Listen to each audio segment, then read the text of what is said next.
delighted to introduce Stephanie Pincetl, and this is I think our third or fourth collaborative global health and social medicine grand round. So it's really exciting that we're moving forward. And Dr. Stephanie Pincetl is chair of environmental science and engineering and a professor at UCLA's Institute of the Environment and Sustainability and the founding director of the California Center for Sustainable Communities at UCLA. Dr. Pincetl is the faculty director of the Los Angeles Regional Collaborative for Climate Action and Sustainability, otherwise known as LARC by the acronym, LARC, an organization dedicated to working across jurisdictions to achieve a better future. Dr. Pincetl received her PhD in urban planning from UCLA.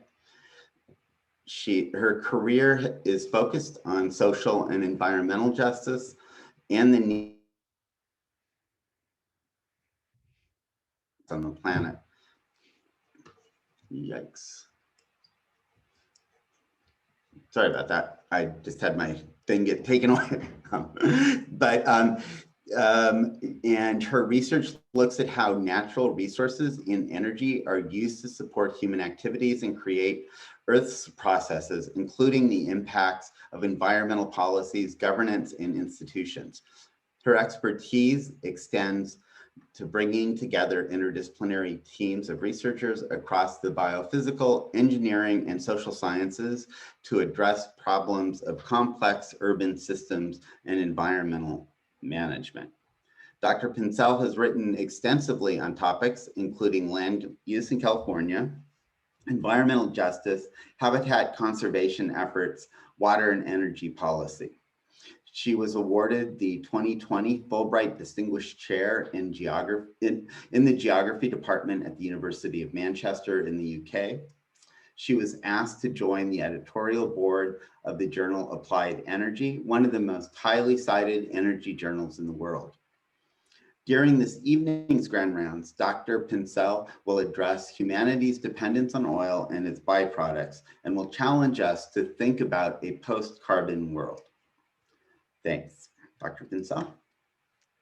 Thank you. It's always bizarre to hear your bio like that. It's like, oh, okay. But thank you. That was very, very nice of you. I feel very honored to be asked to talk to this group. And obviously, it's a bit out of my general scope. And so I'm hoping that this talk will resonate at least conceptually with a lot of people. This is not a highly data-driven talk, but there's it is certainly undergirded by many very prestigious articles and analysis. And so for me, what I'm trying to do is really take seriously the idea that we want to decarbonize the world. Now, what does that actually mean? Hence the title Post-Carbon. And it's really an effort to have us begin to think about what that might look like and what's involved, more than expose of many trends that we already know about. So I hope you'll forgive that, and I look forward to your comments and your reactions, because it is a work in progress. I'm writing a book manuscript about this question, and so I really am very grateful for any opportunity I have to talk about it with minds that are far-ranging and into topics that I know very little about. So let's see, I'm trying to move let's see, here we are. So I'm positing that our urban future must be zero to very low carbon to prevent Earth system's collapse, the continuing poisoning of the environment and humans, and the suffering of sentient beings. Hence the need to explore what post-carbon cities might entail. Now, in our mind, we know that we have to move in this direction, but what does it actually mean? What does it look like? And those are the things that I'm exploring. Whoops, sorry. So I think we need to take account and to really think about what's different in this modern period that we live in. And it is hydrocarbons. And that it comes with these attributes that are really extraordinary. The power density of hydrocarbons is unprecedented. The amount of energy you can get out of a cup of gasoline is enormous, right? Just thinking about that. The fungibility of these hydrocarbons into many different products is unprecedented. With this oil, you can make plastics, you can make fertilizers, you can make medicine, you can make all kinds of things. That is truly exceptional. And the global impact, changing not only Earth systems, but whole economies, is also unprecedented. This is a global system now linked together by the hydrocarbon.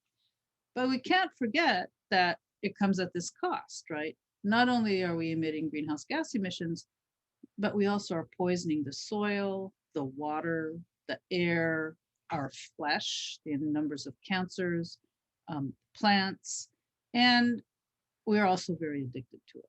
So it's a very difficult conundrum that we find ourselves in. Let's see, I'm getting the wrong key every time, sorry. So Dipesh Chakrabarty wrote a very compelling article called The Climate of History for Theses. And one of the things that I retained from this article that is most striking to me, that went most to my core, was that modernity and economic growth rests on a sea of oil.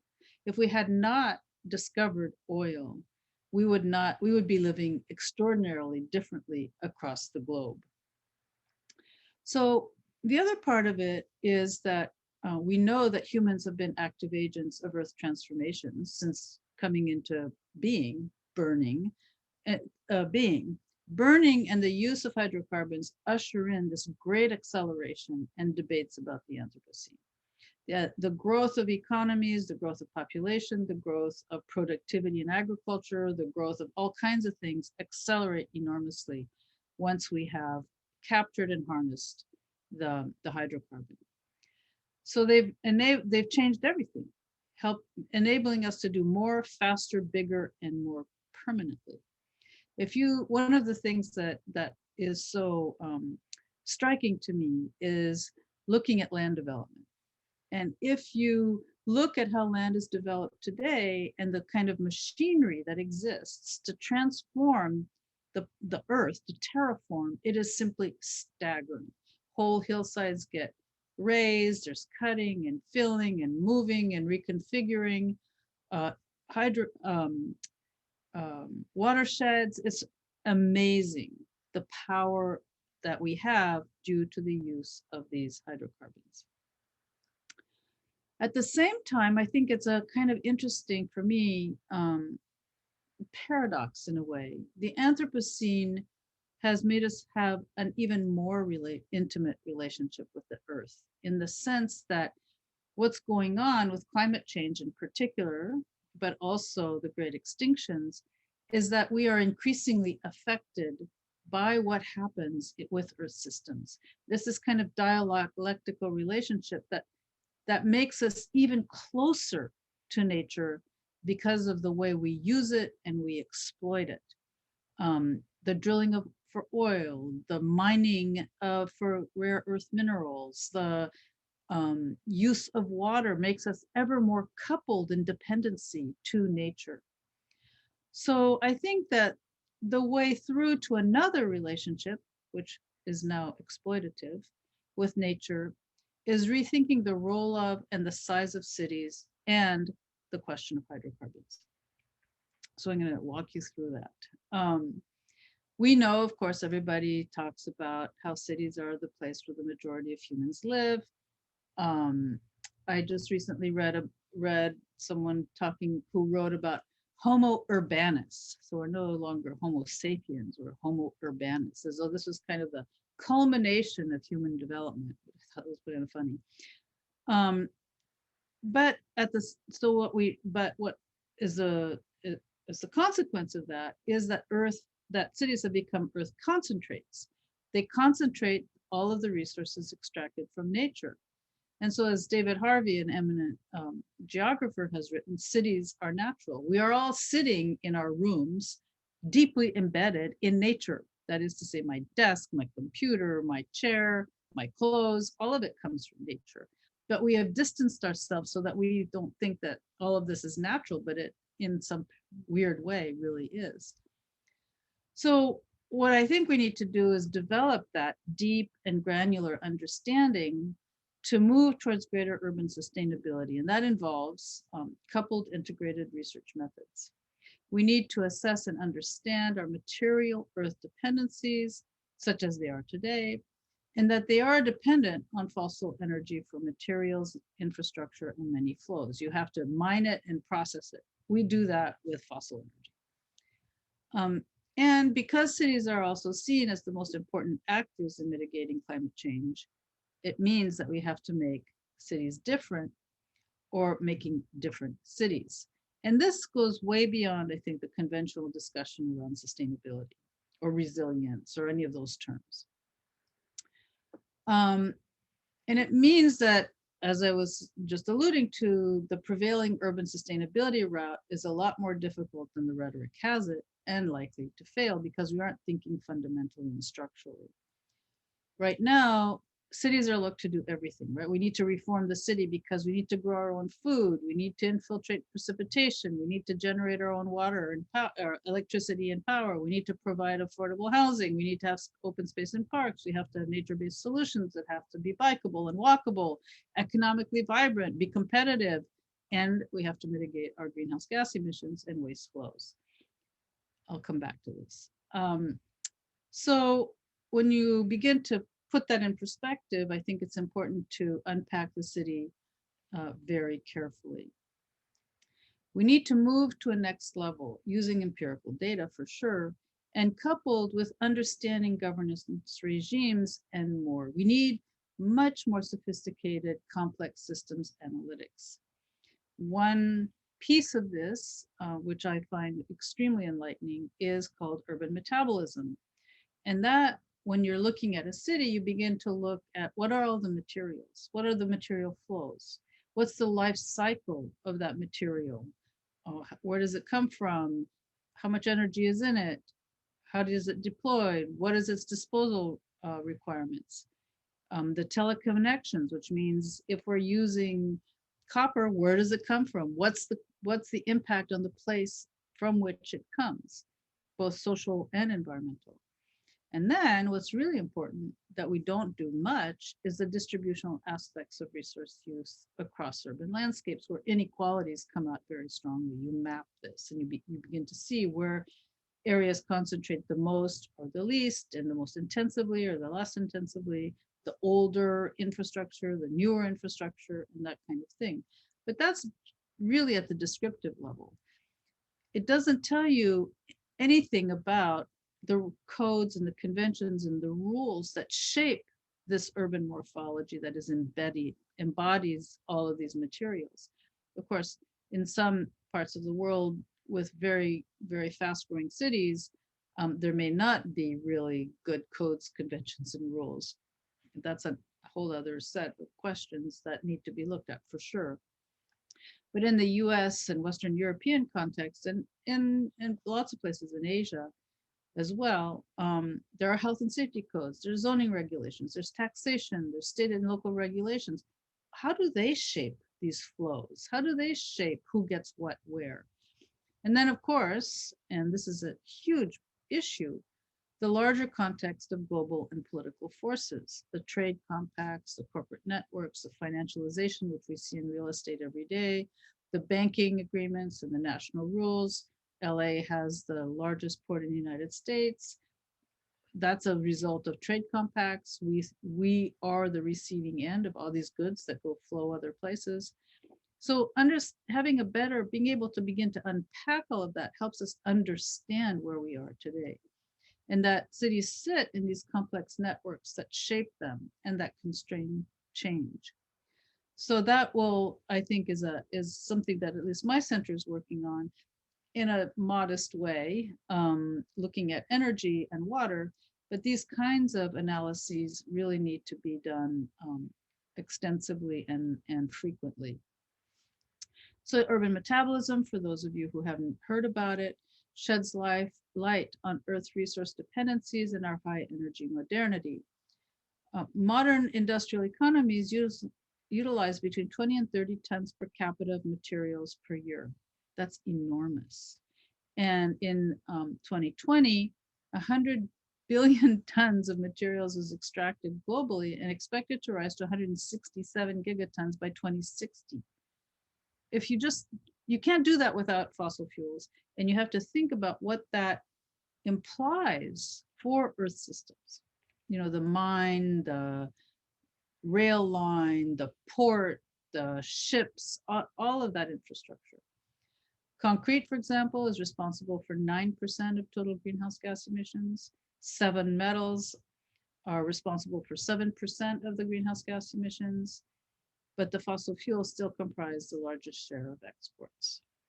And then if you're interested in this, the Yale School of Forestry mineral criticality project sheds an enormously interesting spotlight on all of this. And you can see here the elements used in energy pathways and what it looks like, what the growth looks like. It's really astonishing. And the development of renewables, both solar and wind, and all of the infrastructure for that, the switching mechanisms and all of that, are very, very, very metal intensive. So it's a kind of sobering look, actually, when you begin to think about, well, we'll just use renewables instead of fossil fuels. It's not a problem. Well, it's a little bit more complicated than that. Let's see. So it's not that we've never known or talked about resource scarcity, right? So in the 1970s, the Club of Rome Limits to Growth was dismissed out of hand, largely replaced by eco-modernist theories that will be able to increase our efficiencies to the point of overcoming the Gibbons paradox. We'll just get better at using less resources. And the neoclassical economic and Cartesian science views of nature as other, they just produce functions that are reproducible or substitutable, and the market will price things to reflect scarcity and encourage a shift to reflect that scarcity still remains the prevailing the orthodoxy. One of the major issues with that is that nature is objectified as other. And that certainly, to me, undermines our understanding of our human dependence on nature and how humans and nature, as I alluded to earlier, are in this dialectic relationship of mutual constitution. The change in the climate is not another, it's not out there, it's really as a result of our activities. We're deeply involved in it. So you can't just do climate science independently, I think. I'm a little tired of independent climate science and all these models without really grounding it in our relationship with nature and our activities on the planet, because it's mutually constituted. And I think it's important to also recognize that the issue of urban sustainability was a result of a post-war consensus. So what I'm trying to do is show that there's a whole set of threads that interweave to create how we live today, but also that constrain our imagination about the future. We've avoided issues of how cities can function well in a post-hydrocarbon age. We just say, oh, well, we'll just substitute renewables. Well, Vaclav Smil, who's this brilliant energy analyst, said that if you wanted to power Belgium with solar panels, you need to cover the whole country with solar panels. The power densities are so low compared to fossil fuels. So there are a lot of issues here about how to function well in a post-hydrocarbon age that we have not really engaged fully in. So most of these point to carbon neutrality, developing renewable energy sources. We'll just plant more trees, they'll absorb the carbon. That doesn't do anything about the pollution, the co-pollutants, but still, hey, if you plant enough trees, we're fine. And it all neglects the supply chain and the material flows that cities rely on. As I, sort of sketched, imagine this post-carbon agriculture, right? What are tractors going to be able to run on batteries? Well, how much solar are you going to need for those batteries? What are the batteries made out of? Where does that stuff come from? Or road building? How about a solar powered, battery powered asphalt? Well, you can't use asphalt anymore, right? I mean, so it's a really complicated set of issues. And to me, it kind of leads to this, the conclusion of the absurdity of urban sustainabilities. Because how can a city cram all this stuff into the footprint that they have? I just don't know. I think that it's an extremely difficult. What's the density? What's the size? How do you run your transportation system? Where does the energy come from? And so on. We pay lip service to, but the actual analysis of this is not based on any data. So I think it's actually an oxymoron. And instead, I think we have to have a better understanding of flows in the context of regulation, the formal and informal, because I think as you do that, it becomes increasingly clear that cities as we know them are intrinsically not possibly sustainable and can no longer be the same in the future. And I'm not even talking so much, though I could, about inequality in all of this, which is an enormously important factor. So I've been trying to elaborate some preliminary precepts or foundational principles of post-carbon cities. I think that they have to be supplied largely by closed hinterlands because we don't have the energy sources beyond fossil fuels, hydrocarbons, to transport things really far very easily. We can have sail ships, we can have dirigibles. Those technologies, I think, could be very promising, but not at the scale at which the transportation in and out of the LA port looks like. So city systems that have little to no reliance on hydrocarbon fuels and inputs. And I think it challenges this kind of late 20th century, early 21st century concept of the city today. Cities have been reduced to being places where there are jobs and in competition with one another for more jobs and for economic development. If that is really what cities are about these days, that is not sustainable, for one. And without hydrocarbons, it really creates a lot of issues about that kind of model. And we've forgotten that cities serve lots of other functions. They are places where the other can be more easily and readily incorporated into society. They're places of knowledge generation. They're also places, I think, that could be enhanced around concepts of ethical, moral, and political education. We have a very, very weak, if non-existent, system for educating us to participate politically and be politically active. The civics classes of long yore basically don't exist anymore. We don't train people to be leaders. We don't train people into how to work democratically and participate together. We need city systems that nurture new values of cooperation, collaboration, and interdependence among humans and between humans and nature. Cities that are based on care, craft, and creativity.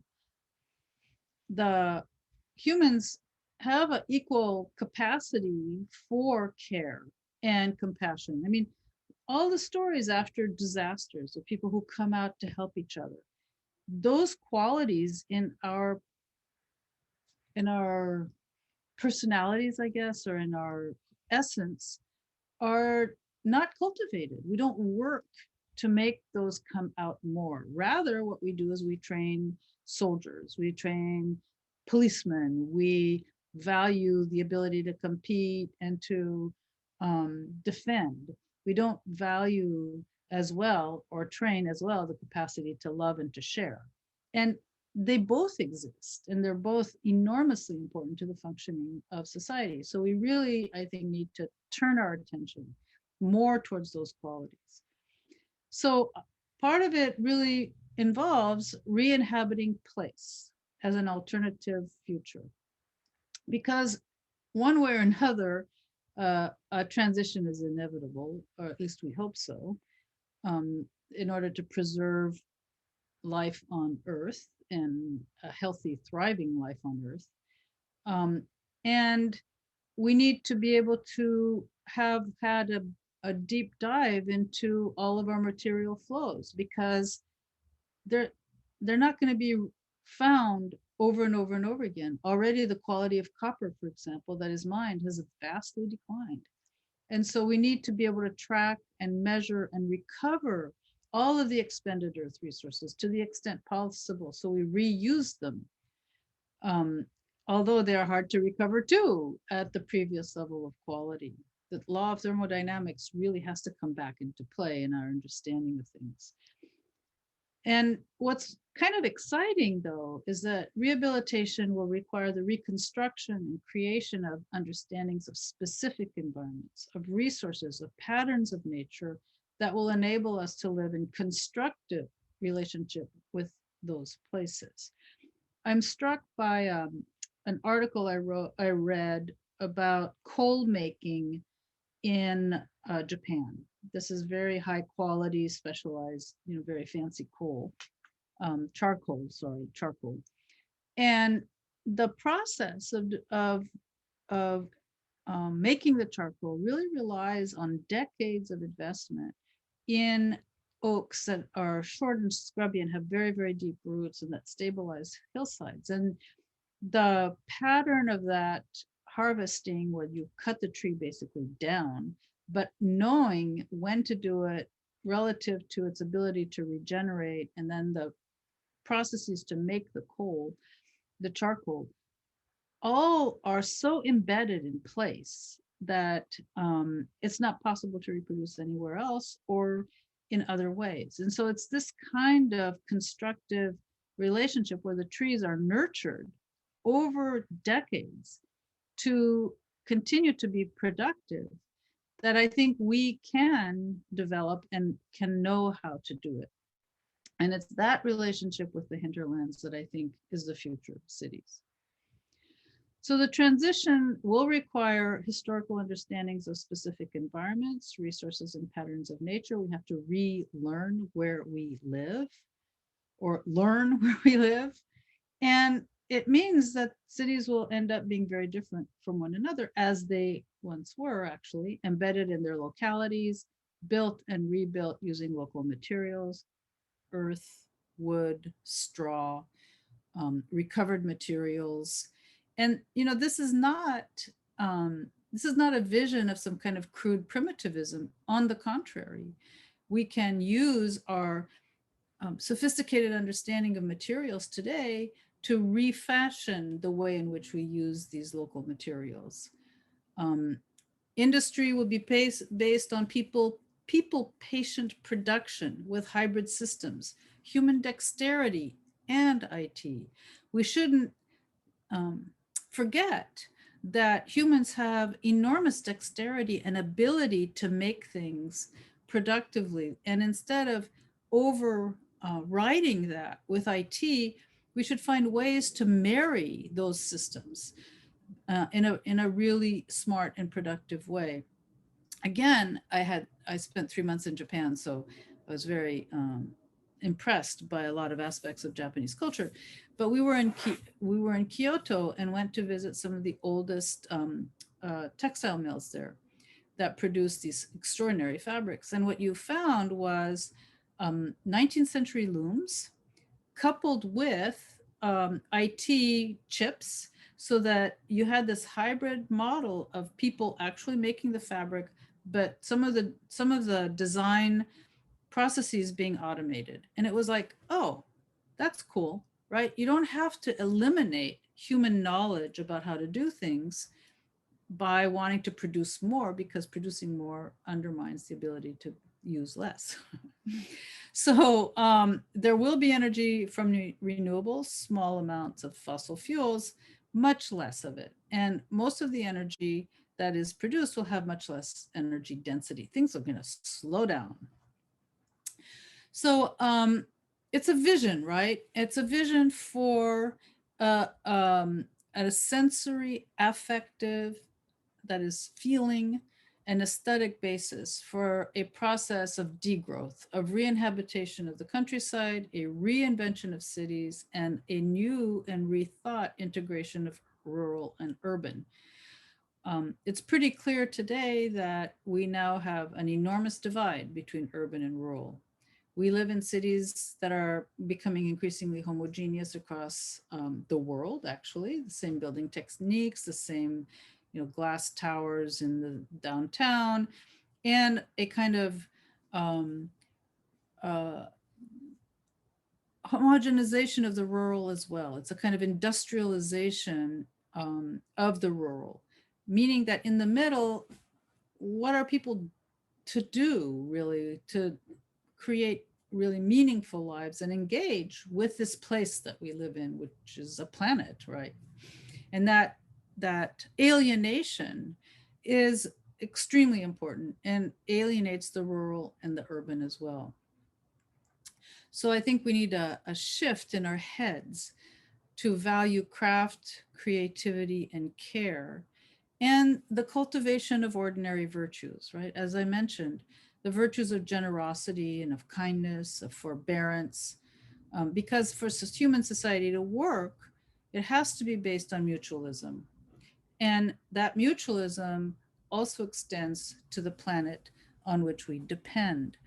Um, Human societies have existed for some time, right? And in more quote unquote primitive societies, there were institutions or or traditions that rewarded certain kinds of behavior, like generosity, like kindness, because there was an understanding that you needed to work together to make that group work together.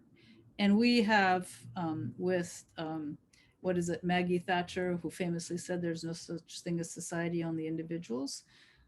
We have really overlooked the importance of those kinds of societal values and ways in which to reinforce those principles.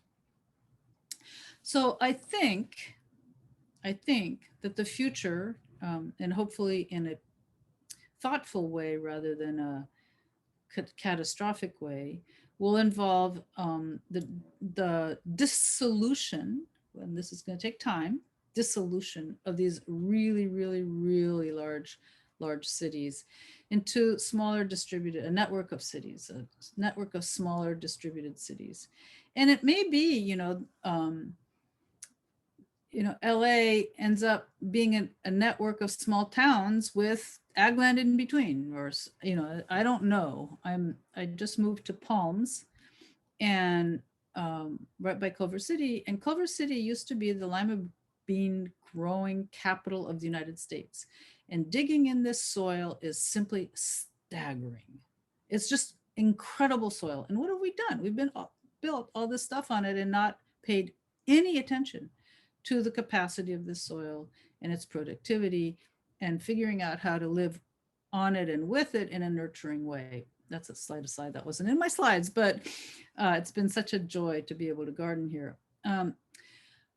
So we have to think of cities as key nodes of culture and social complexity, of scientific and technological innovation, of economic growth, but a certain kind of economic growth, a regrowth perhaps of how we do things, of civil society, something that we don't talk about a lot, creativity, tolerance, and knowledge, And, this is the hybrid thing. So we can be connected through digital technologies of communication, through Zooms that transcend space and time to share knowledge.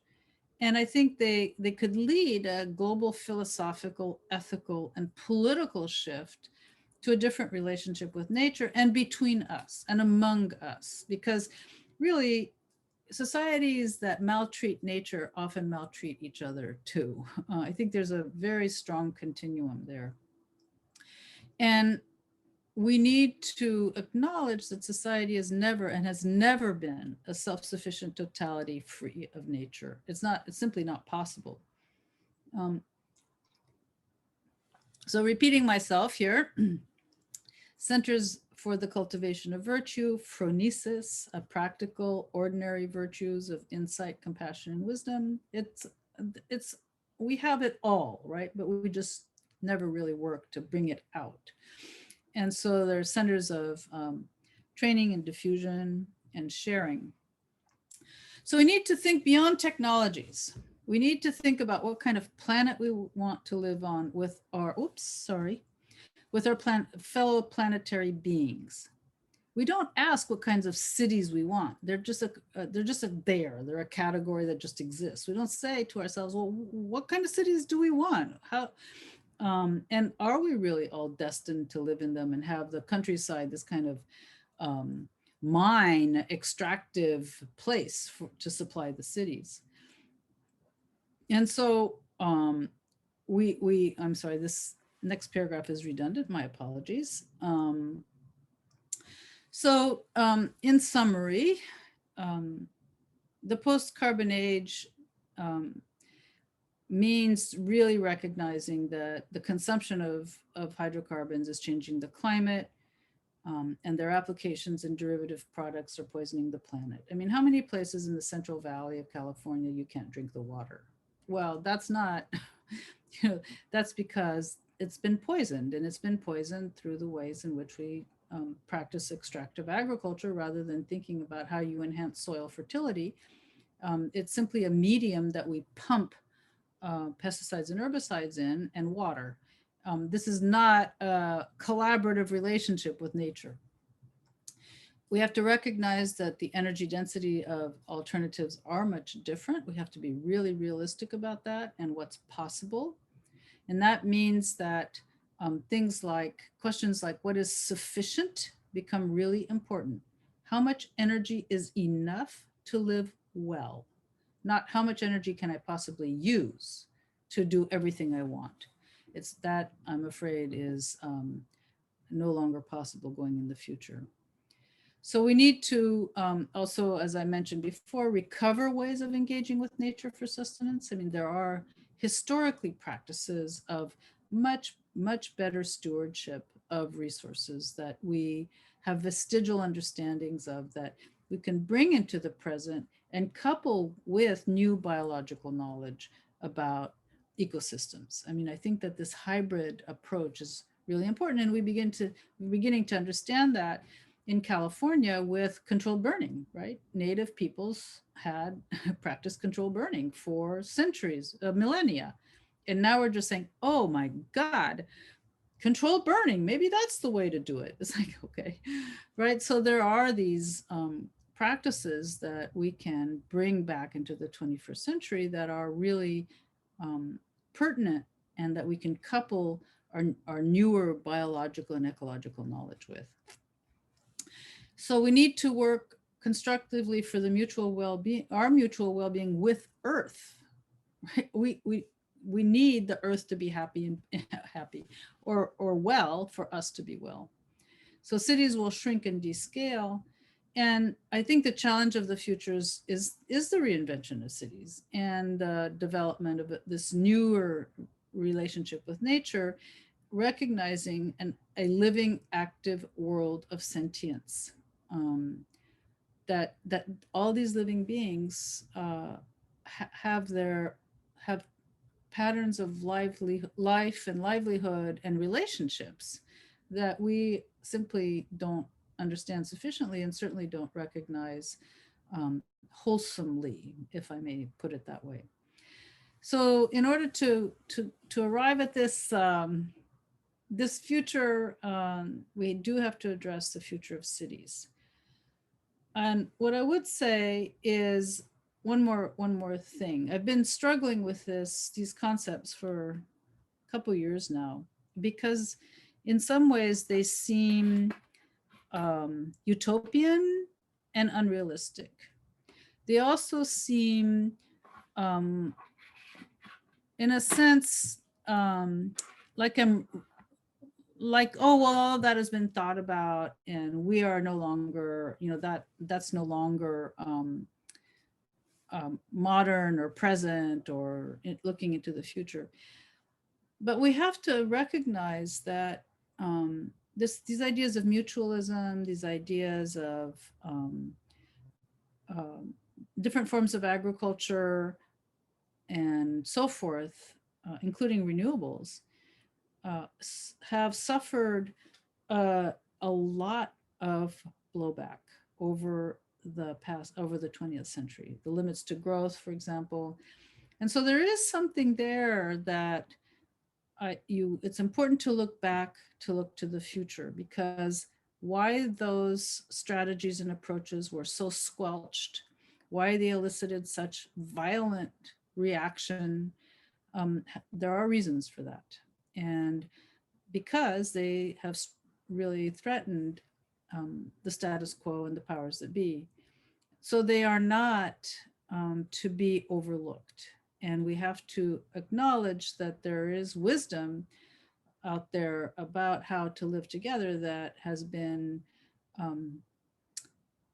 repressed. And it's time, I think, given what's going on the planet, including some of the things that you guys work on in the health of refugees and more, that must require a fundamental change in the way we see things. So that's what I'm trying to work on. My center also works on lots of data, energy data, lots of numbers in the weeds, but I think that all of that should be in the service of thinking differently. So that's, thank you very much for listening, and I look forward to your questions or comments. Okay, so I think that we're ready to open it up to questions. If anyone has any questions, I think the easiest is to put them in the Q&A or in the chat. But I'll get us started. So one thing that's on my mind, I'm not my area of expertise at all, but I'm sure you are aware of a recent, somewhat recent Mother Jones article about the gas lobbies preventing the push to electric. But based on what I'm hearing you say about renewables was very eye-opening, and that in some ways they're not where we need to be. They're not much better because of the materials that are used. What's going through my mind is, how do you get to the layperson that's still complaining because, no, I want my gas stove? And I'm talking about people that claim to care for the environment, claim to want to do better, but still can't let their conveniences go, their cars, so how do you make this appeal? So let me answer the first part of the question first. Clearly, electrification is superior to using natural gas. There's no question about that. And it goes to the question then of sufficiency, right? Which is what you raised in the second part. The difficulty is we are sold all the time stuff. I mean, it's just like, why are people driving such big trucks? It's baffling to me, right? Is it because they intrinsically want big trucks? Or is it because when you watch the Super Bowl, the car companies have been brilliant at connecting manhood to these big trucks, to virility, to exploiting fear and aggressiveness, right? And so I think that the context is such that it is remarkable that anybody should want anything different. We are deluged with desire, the cultivation of desire. So one, so we need to address that. And some of the ways you do that is really by looking at the question of regulation and the effects that deregulation had on the opening of the floodgates even more to this kind of selling everything to niche markets. And so that's it's deeply involved, deeply tied to the desire to maintain capitalist economic growth. And so unless you begin to address the capitalism and curb its excesses, it's going to be very, very difficult to ask people to make sacrifices in a context where you're encouraged not to, and it's couched as sacrifices. Remember, jobs versus the environment never appeared before there were environmental regulations, right? So it has to be, we have to be a little bit clear-eyed about the drivers of what's going on today.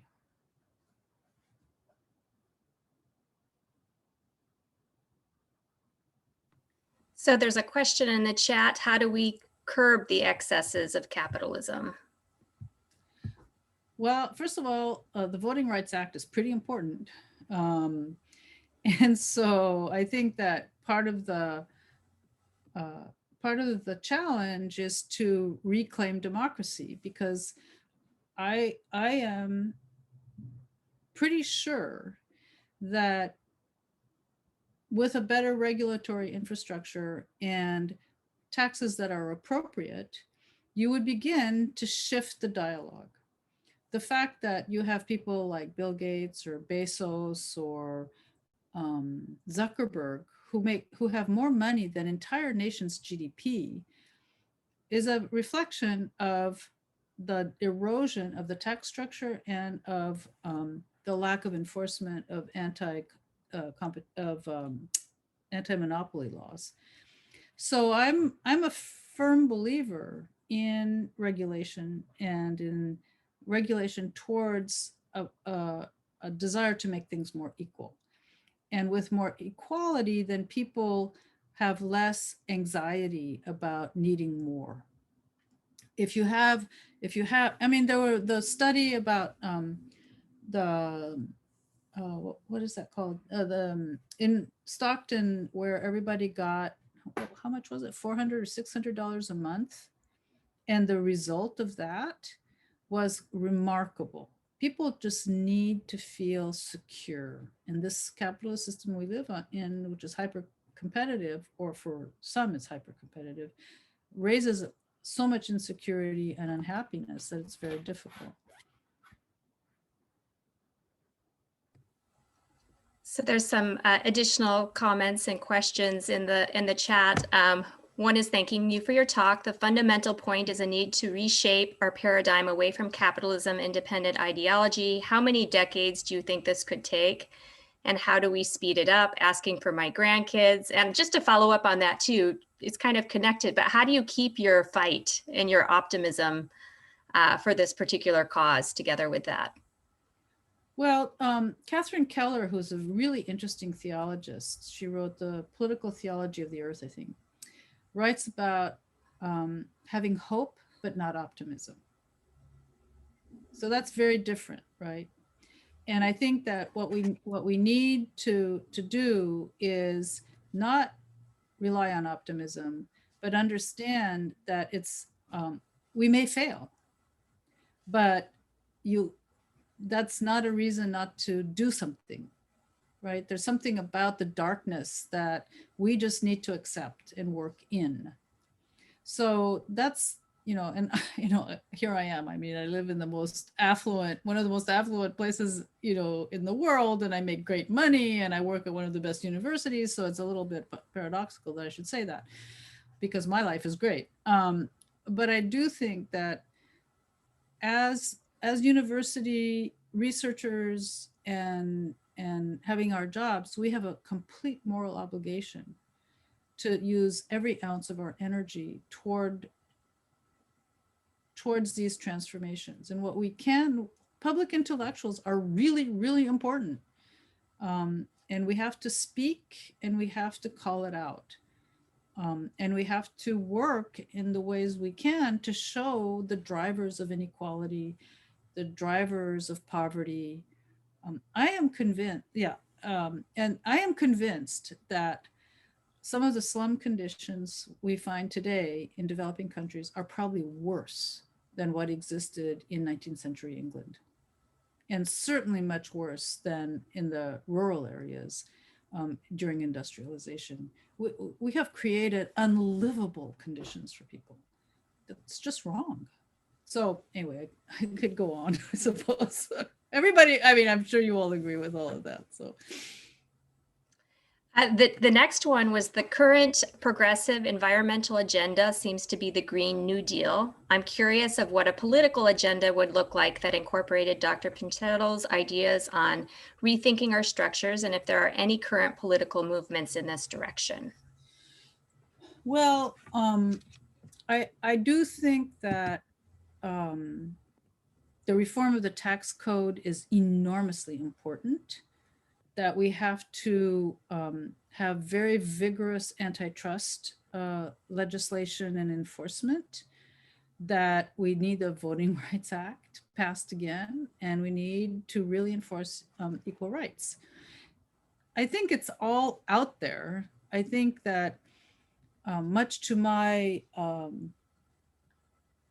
optimism, there are people, and I think Black Lives Matter made a huge difference, and people like Stacey Abrams and some of the Democrats in the House, AOC. I mean, all of those people are really give me a lot of hope, if not optimism, because we've been waiting for new leadership, right? Waiting for new voices, and they are that. And so it's spectacular to see. Thank you. Any other final questions? Feel free to email me. I'm happy to talk to people about this. Yeah, should we put your email address in the chat? Sure. I can do that for you if you want to tell me what it is. It's spincel@ioes.ucla.edu. And if you want to pass the slides around, you're welcome to as well. That would be great. Thank you so much. Well, thank you. I hope it wasn't too weird, but it's what I've been had on my mind. So thank you very much. No, it was great. We do have a question. Any recommendations on further reading to learn more? I definitely think this inspired people. It's definitely different than what we usually hear. You know what? I'll send you 2 or 3 books.